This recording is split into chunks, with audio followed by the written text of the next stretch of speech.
Speaking of pressure, Jared and Jensen have something of a reputation on set for being incredibly courteous, professional, considerate of their cast members. So how'd that go? Yeah, they are, man. They're super courteous, and I mean, no messing around with those guys.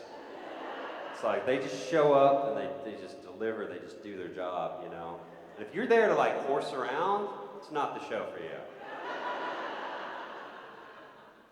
No, we all know that's not true.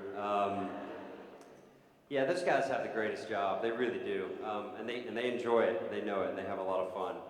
They definitely mess with me. It took a little while before I think they were comfortable enough with me to that they had accepted me enough, and hopefully liked me enough that they were able to like kind of give it to me a little bit. But like the last day of shooting it was tough getting through some of the scenes, to be honest with you, because you know, I'd be back, like we've got to make an entrance, and I'm trying to remember my damn lines because I want them to ask me back. I want to do a good job, and so I'm just, you know, I'm trying to stay focused, you know, and I got somebody like kicking me in the butt or like, you know, them just laughing and just being themselves. I mean, Jared's one of those guys that's just like, he's just funny. Like, even when he's just like kind of standing there, just doing nothing, he's just funny, you know, he's just a funny guy, and he's funny looking.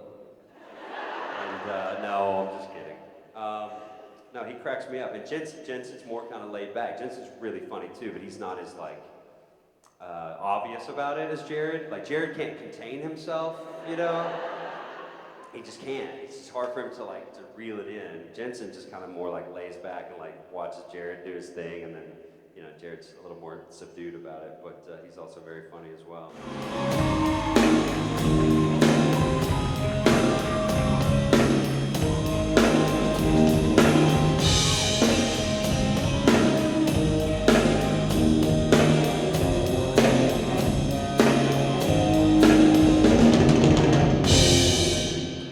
Awesome. Thank you, guys. I love you too. I love you too. I love all of y'all. If I had the time, I'd tell you each to your faces. I love you. I love you. I love you guys. I love you. I love you guys. Him not so much. The drummer. Bye. Have fun. Go knock yourselves out. Have fun in Phoenix. So, I'd like to begin my stage talks sort of talking about my trip so far in a new city. And so far, the best thing that's happened is that I got a call right before I left from Richard's wife, because Richard was driving, supposedly, and she said it's very important. He wanted me to call you and tell you to go get your seats together. So this was like it was emergency for him. I must stop what I'm doing and make sure the seats on the airplane are together. I didn't want necessarily to have our seats together. That wasn't as important to me. I kind of wanted to rest. I was really tired. Thank you, sir. Appreciate it. You're my favorite, Mike. Anyway, that really made me laugh. But we wound up sitting together. It was good. It was fine. It was good. It's always good with Rich. But flying in Phoenix, it's a really big city. It's like the city's huge. There's a lot of people. It's like Los Angeles. And then I looked it up, and it's got the sixth most populated.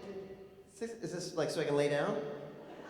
It's the sixth most populated city in America. Come to find out. Congratulations. You did that. You're part of that. See, he cannot be. I know you like to sit next to me, so I figured I'd. And when we sat there, you were at the window. Yep. And then there was me. Yep. And then there was a quite large fella right next to me. And so I was literally like this the entire flight. Which made me rue my decision to sit next to you. Yeah. And I tried to pull my computer out at one point. I was like, no, it's not gonna work. And then at one point, my ears were plugged up, and so I couldn't hear. And you were talking to me, and I had to go. With your opposite ear. It was really awkward. We didn't talk about that. Because I just wanted to pretend like it didn't happen. I didn't mind you groping me to get your computer under your back nearly as much as realizing that we're old. Huh? Tell me, This one's shot. What? and we almost kissed in that moment. It was awful. It was the worst. It was almost all over right there. Yeah. Almost all over. This is nice. Yeah. Finally. Just some us time. Well, I probably shouldn't be out here ruining your moment. I resent you throwing me under the bus for the seat reservation because A, we always sit next to each other on airplanes. Yeah. B, it's always me who makes the phone call. So C, it wouldn't kill you to put a little effort into it, you know what I'm saying? I got nothing coming in. I know you're talking right now, but it's... Whatever, jerk. That's the last time my wife calls you. No, please, no. My favorite story about Richard's wife is that we're staying together in a hotel for Comic-Con in San Diego, and it was the same trip where he told me that my room, that I had an alias. It was registered under an alias, and I was like, what is my alias? And he said, the last name is Jablomi, and the first name is Haywood. So I said, can you write that down? He was like, totally. So he wrote down Haywood Jablomi. And I go up to the front desk, and I was like, hey, yeah, we got a room. It's under Digiblome. It's like an African name. I get Digiblome. Is it D-J-B-L-O-M-E? Digiblome? Haywood Digiblome? And so the joke backfired on everybody. You know before, but now you know it's no Naruto.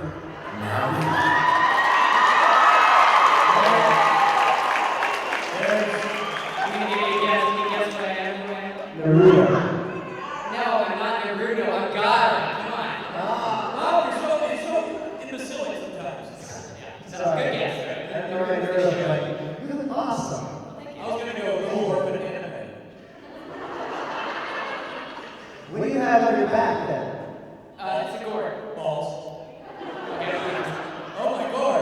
let me tell you about my character. So Naruto, this was one of the costumes where I wasn't sure how many people actually watched, but this was one of the ones that I absolutely adore. And one of the things that I love about the show is it's a very simple show that very formulaic. It's the same thing. There's a bad guy that comes in, and everyone's like, "You gotta beat him up." And this one kid, Naruto, who's not me, he's just like, "No, we shouldn't beat him up. We should be friends with him."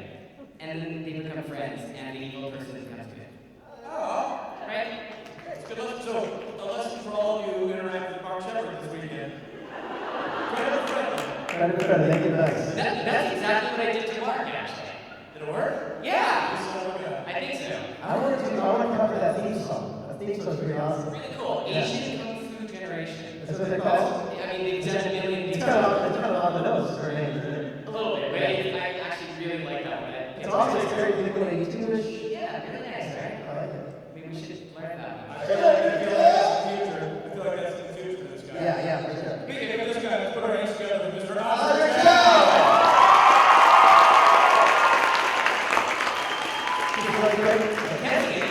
Hair is awesome. Oh, thank you.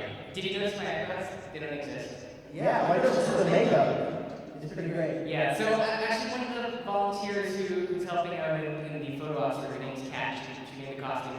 And so you guys will probably see her throughout the weekend, and my friend Devin is somewhere here helping me do the makeup. So thank you, girls. That's awesome. I just realized I'm not supposed to be on the stage anymore. Okay, I just realized I can't sit, so I'm gonna stay standing. You got this. There's an arrow on the floor that shows you the exit. Hi, everyone.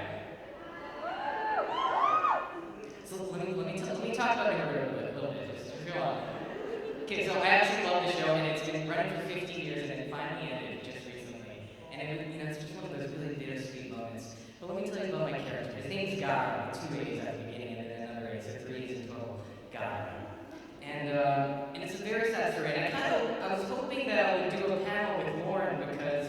this character had a lot to do with his mom. And so he was an outcast because when he was a kid, his mom saved his life, kind of like Harry Potter, saved his life, and with her last dying breath of spirit, she infused the sand with her spirit to always protect him, right? And so she lives in this gourd with him, or her spirit is infused in the sand in the gourd.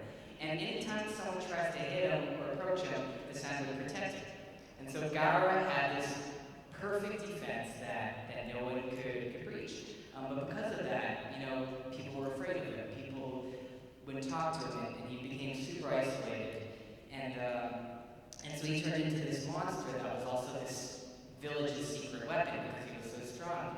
And so he started off the show as a very evil character, but then Naruto comes along and, he relates to him and he says, yes, I was the same way. And finally, after befriending someone, and it only took one person, Gara started changing the way he was until he became, the most respected member of his village, and he eventually became the leader.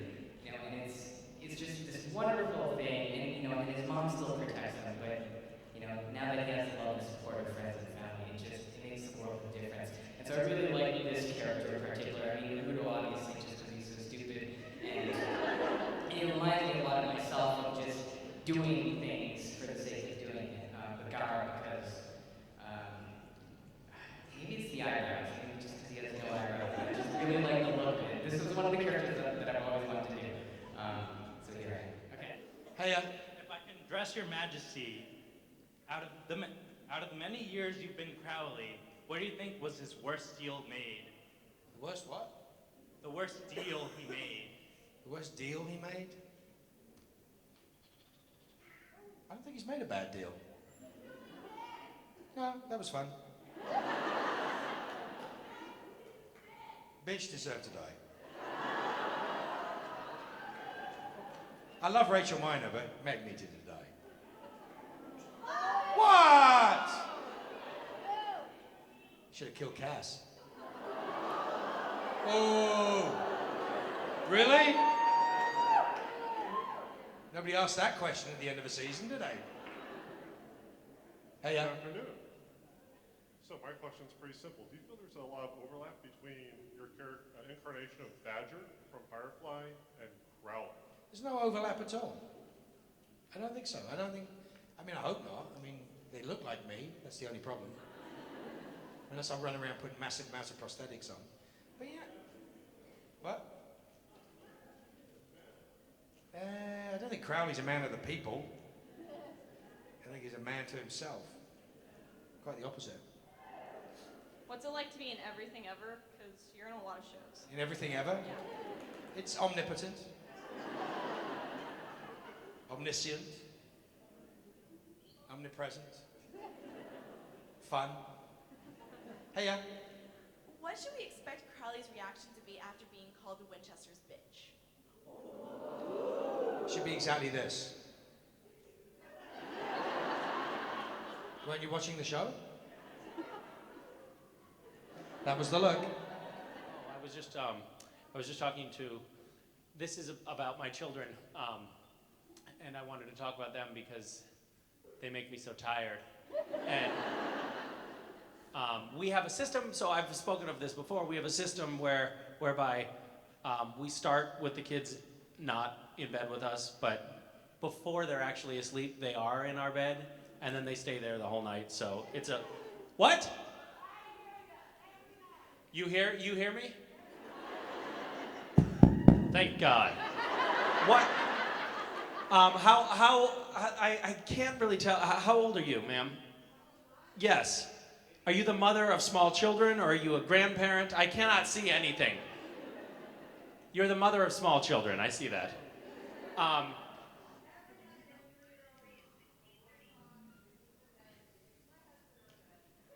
Where are you here, husband, too?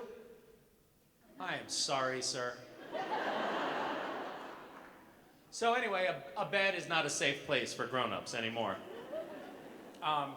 And Mason, my 2-year-old daughter, she recently woke up from a dream at a nap. She woke up from a dream and she was just bawling, crying hysterically, and absolutely inconsolable because she had had a dream that there was a monster holding up a sign. That's all we could understand. And we tried to convince her that it was only a dream. She was just terrified, and it was really heartbreaking. Like, she was really just so scared about this monster holding up a sign. I don't know what the sign said. Maybe it was innocuous. Maybe it was no smoking, but she can't read. She can't read, so she doesn't know what a sign says. It looks terrifying to her. And so, so the night before last, she said, I'm scared. This is just as West had just fallen asleep, which, by the way, is like, it's so great when he finally falls asleep. It's like, we got one down, honey. Just a few more hours and the other one will be out too. And she starts crying like, I'm scared. And of course, West wakes up and he's like, fuck, because now he's never gonna go to sleep. We know it's ruined now. And then she's, I'm scared. And we're like, oh, it's okay, honey. There's no monster. There's no sign. And then she threw up all over us. And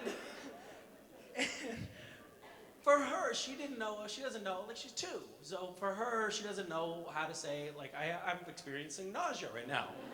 So she did the next best thing, which is to say she's scared, and it made me realize, oh my God, it's so important to be able to communicate. Because I would not have gone in for the hug had I known that she was about to throw up. Anyway, I don't know why. I felt compelled to talk about that. Later, it's like, oh, taking care of her. She felt much better after throwing up. She wasn't scared anymore. but then she started saying, I don't want to be near your ear. To me, her own father. She refused to be next to me in the bed because of my ear, and after a little prying, it turns out she didn't like the hair in my ear. I mean, am I right? These are the things you have to negotiate, and it's funny, now that I mention it, I actually, the next day I was feeling fairly self-conscious about it, and actually, I was like, God, has it gotten that bad? And I, for the first time in my life, got in my ear with tweezers, and there was some hair there. So it was a valuable feedback. Hi.